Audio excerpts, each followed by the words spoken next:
que yo he visto y comprendido, cerca de la similitud que toda esta tierra tiene a España, así en la fertilidad como en la grandeza y los fríos que en ella hace, y en otras muchas cosas que la equiparan a ella, me pareció el más conveniente nombre para esta dicha tierra era llamarse la Nueva España del Mar Océano. Y así, en nombre de vuestra Majestad, se le puso aqueste nombre.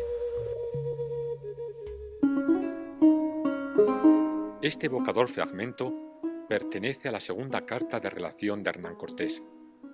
Lleva 18 meses en una tierra que aún no conoce. Es el 30 de octubre de 1520, y el extremeño lleva ya consigo, como un visionario, la idea de bautizar a un nuevo mundo que habría que conquistar 10 meses después.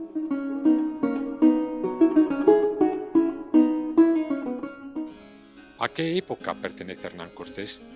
¿Qué significado tiene su conquista?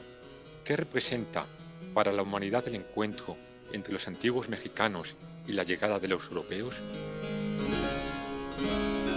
Hernán Cortés es un hombre de su época, es el Renacimiento, pero al mismo tiempo es el final de la Edad Media.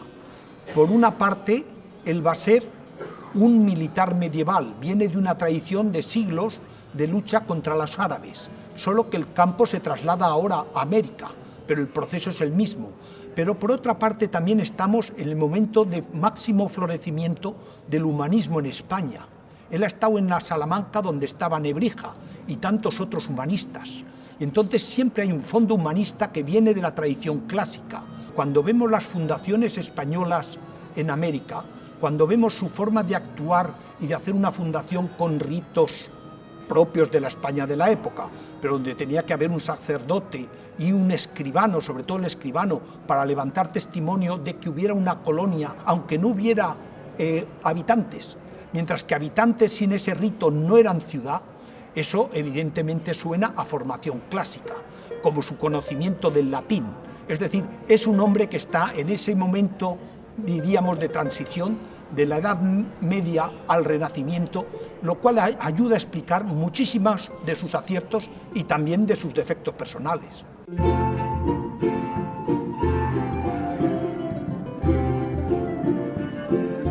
¿De dónde viene Hernán Cortés? ¿Cuáles son sus señas de identidad? ¿A qué mundo pertenece?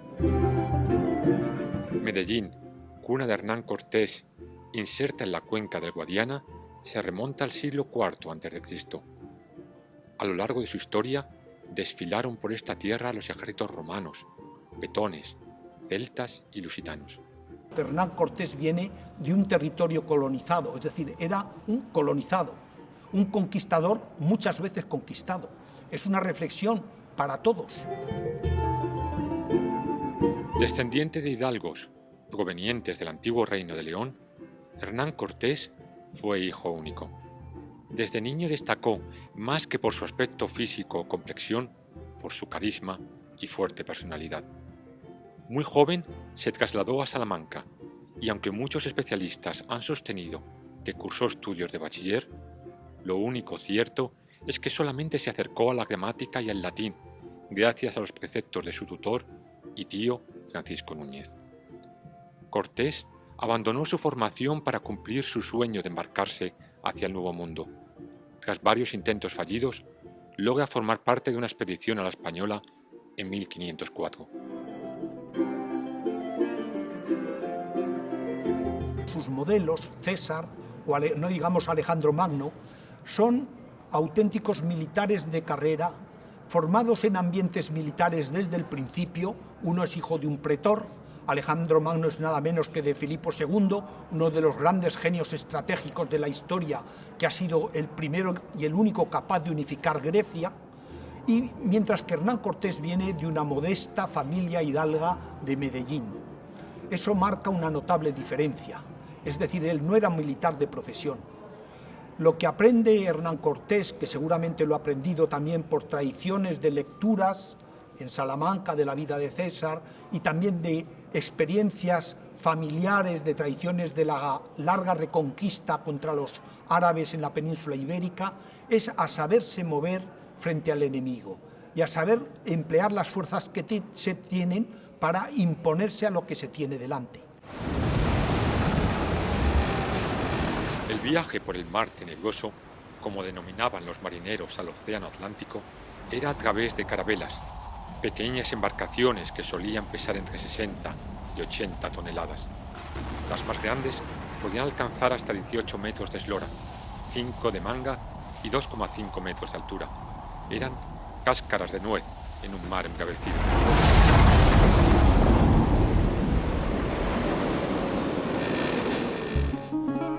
En 1511, Hernán Cortés participa en la conquista de Cuba y, como una forma de recompensar su desempeño en su pacificación, es nombrado conde de Santiago y Baracoa y más tarde alcalde de Santiago de Cuba.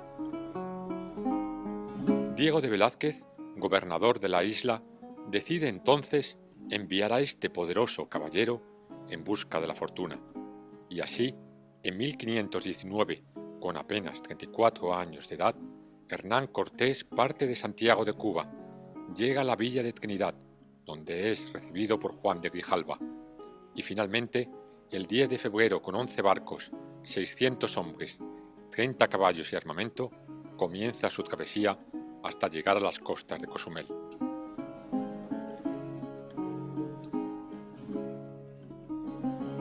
Dos expediciones ya habían fracasado cuando Hernán Cortés llegó a la península de Yucatán. Tanto Francisco Hernández de Córdoba como Juan de Grijalva se habían perdido en ese nuevo y majestuoso continente que en sus quiméricas ilusiones apenas alcanzaban a vislumbrar.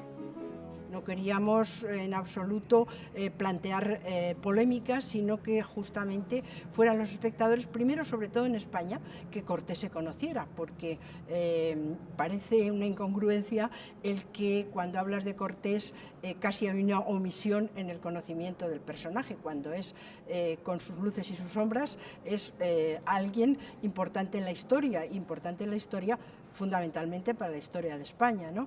Y para la historia de Europa, porque no nos debemos de olvidar que Hernán Cortés nació en España, la gesta fue como español, pero Europa luego se benefició de todo lo que Hernán Cortés encontró y propició en el mundo mesoamericano.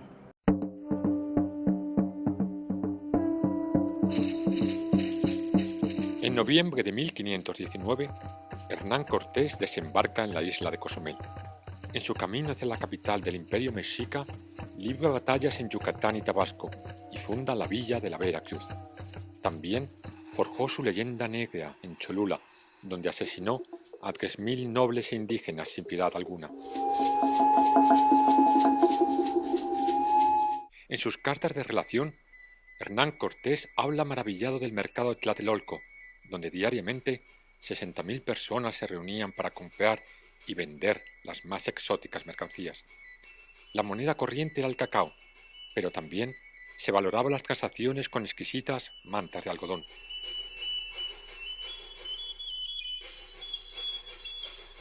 El corazón de este imperio era una ciudad majestuosa, un conjunto de islas comunicadas por puentes y calzadas.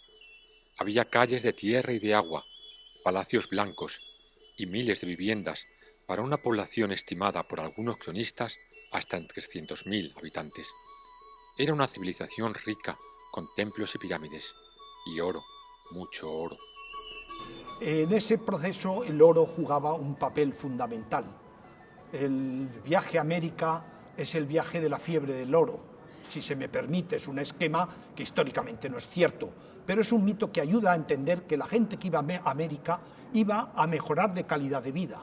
Si se embarcaban en unos barcos en los que iban 50 y a lo mejor con mucha suerte volvían 5 o 10, no sé quién de nosotros embarcaría hoy en un avión con esos riesgos, es porque la vida aquí todavía era más dura, cosa que a veces olvidamos. Y entonces ese deseo de mejora de la calidad de vida es inherente al sentimiento humano. Y eso es lo que permite esa confluencia de América. Él no iba con afán, diríamos, colonizador per se. Más bien eso era una consecuencia del otro hecho. Pero los antiguos mexicanos también tenían fama de guerreros sanguinarios. Sembraban el terror, no solo al sacrificar a sus enemigos, sino también y especialmente al alimentarse de sus entrañas. Cortés supo aprovechar el descontento de culturas como la totonaca y la tlaxcalteca para aliarse con ellos y así poder luchar contra el imperio encabezado por Moctezuma II. Como parte de sus alianzas, Cortés recibió además esclavos y mujeres, entre las que destacó la Malinche, quien se convirtió en su traductora, amante y madre de uno de sus hijos. Yo creo que Hernán Cortés era un hombre muy intuitivo, muy abierto a recibir, a percibir inconscientemente las circunstancias y saberse bandear en ellas. Y evidentemente él entiende cómo puede infiltrarse en el mundo azteca apoyándose en todos los pueblos sometidos por los aztecas, que eran mucho más. Tal vez eso lo ha aprendido de César, pero él sabe hacerlo con un instinto especial.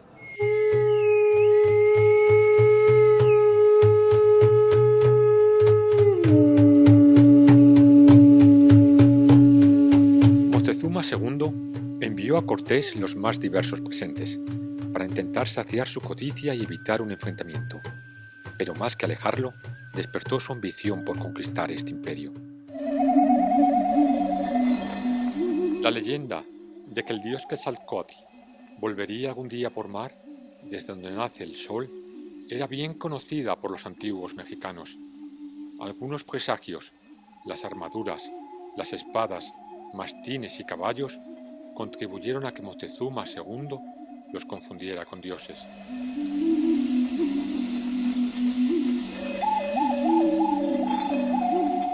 El 8 de noviembre de 1519, en la calzada sur de Tenochtitlan aparece Hernán Cortés, montado en su caballo, reluciente en su armadura. 500 europeos lo acompañan, entre ellos Pedro de Alvarado y Gonzalo de Sandoval. Llegan con algunos perros, unos cuantos cañones, arcabuces y todos los pertrechos arrastrados por ruedas. Un invento que no conocían los antiguos mexicanos. Como podemos apreciar en estas imágenes que reflejan el contraste entre el uso de la pólvora y las flechas, lanzas y frágiles escudos que protegían a los antiguos mexicanos.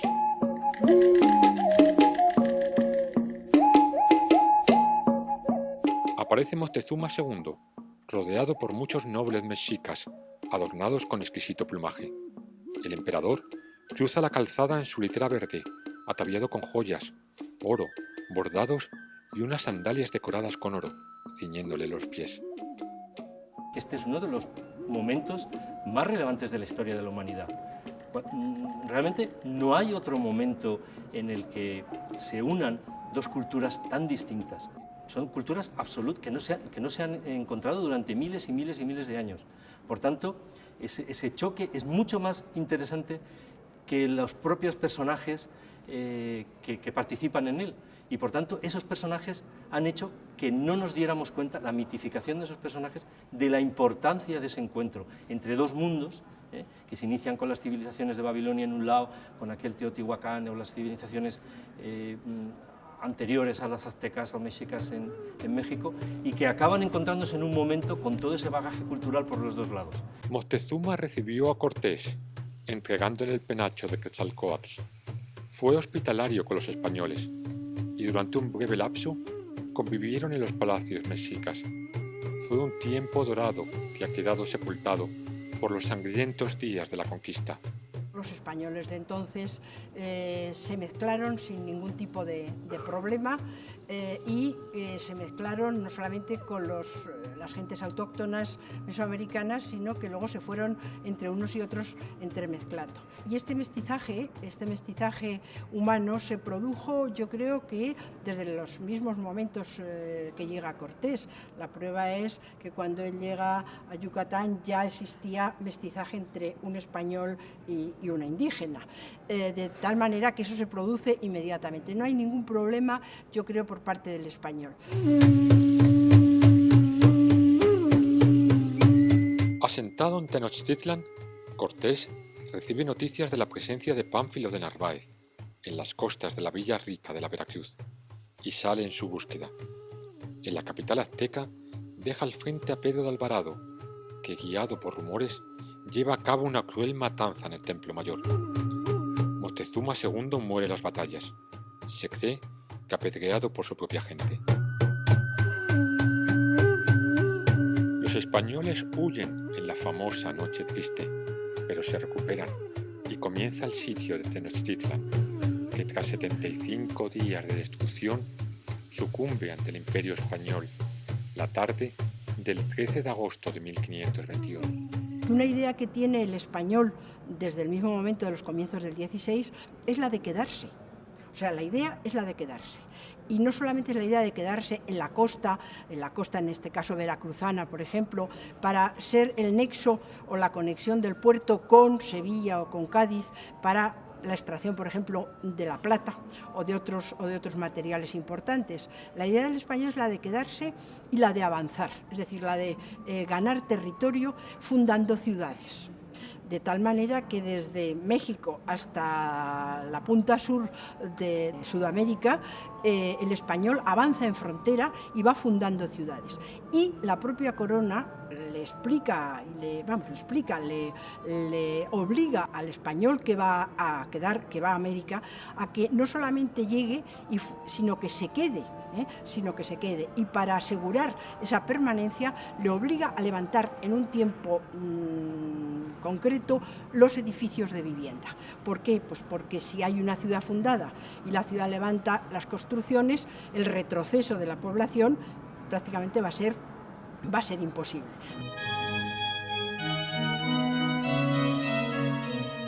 Trece años le llevó a Cortés pacificar completamente la antigua capital del Imperio Azteca.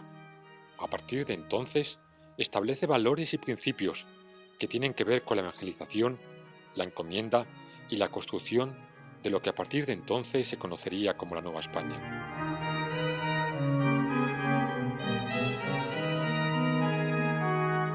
Con los españoles llegaron también cultivos como el viñedo, animales como el caballo, tecnologías como el uso del mercurio y la civilización de la letra impresa con la imprenta de Gutenberg.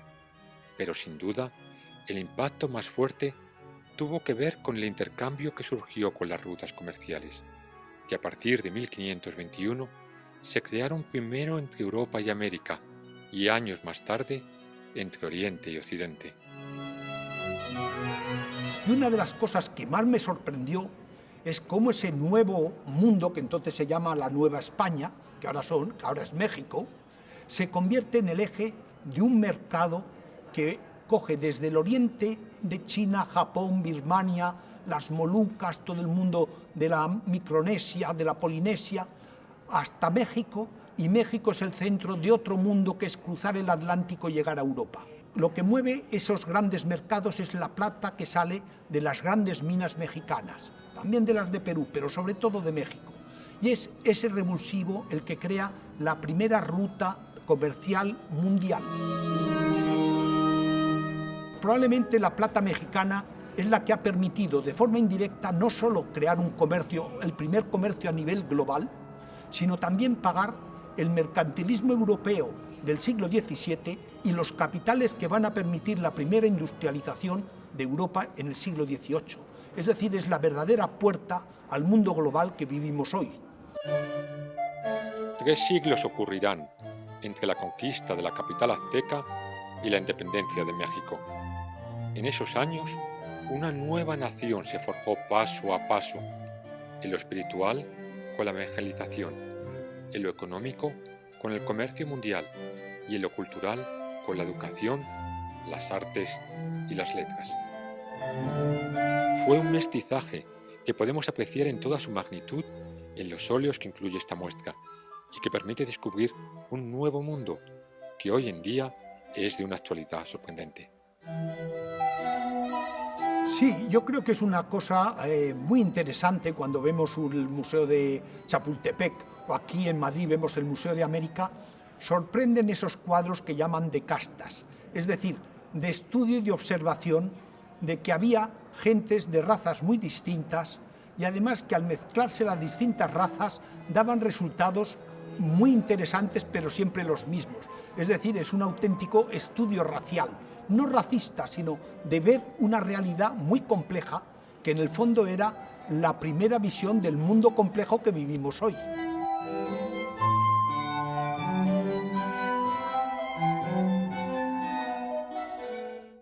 Hernán Cortés, asediado por las intrigas de la corte española, poco a poco pierde presencia en la capital de la Nueva España. Se refugia en Cuernavaca, levanta haciendas azucareras y establece el marquesado del Valle de Oaxaca. Casi 20 años después de la conquista, vuelve a España para defender su nombre y sus propiedades en el Consejo de Indias, y todavía tiene tiempo para participar en la campaña de Argel. Naufraga y paulatinamente va perdiendo sus fuerzas. Entre 1541 y 1545 deambula entre bodas imperiales, camarillas y polémicas en torno al Nuevo Mundo. Finalmente, el 2 de diciembre de 1547, muere ante familiares y amigos, entre los que figuran su mayordomo, su ayuda de cámara y un grupo de religiosos. Que es el protagonista histórico, el personaje histórico en el que personificamos un hecho de una trascendencia impresionante. Por eso es tan importante Hernán Cortés, no porque fuera muy inteligente, ni porque fuera un estratega o porque consiguiera más oro.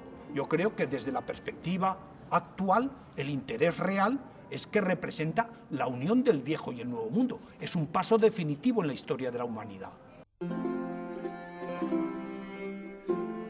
Hernán Cortés, el conquistador, escribe Octavio Paz, debe ser restituido al sitio al que pertenece, con toda su grandeza y todos sus defectos, a la historia.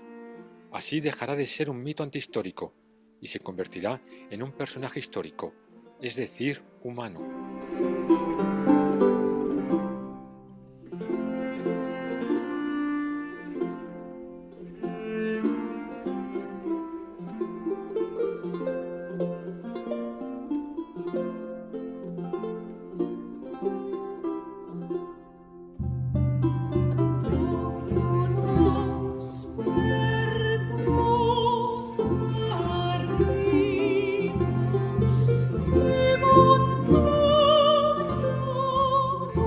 Yes.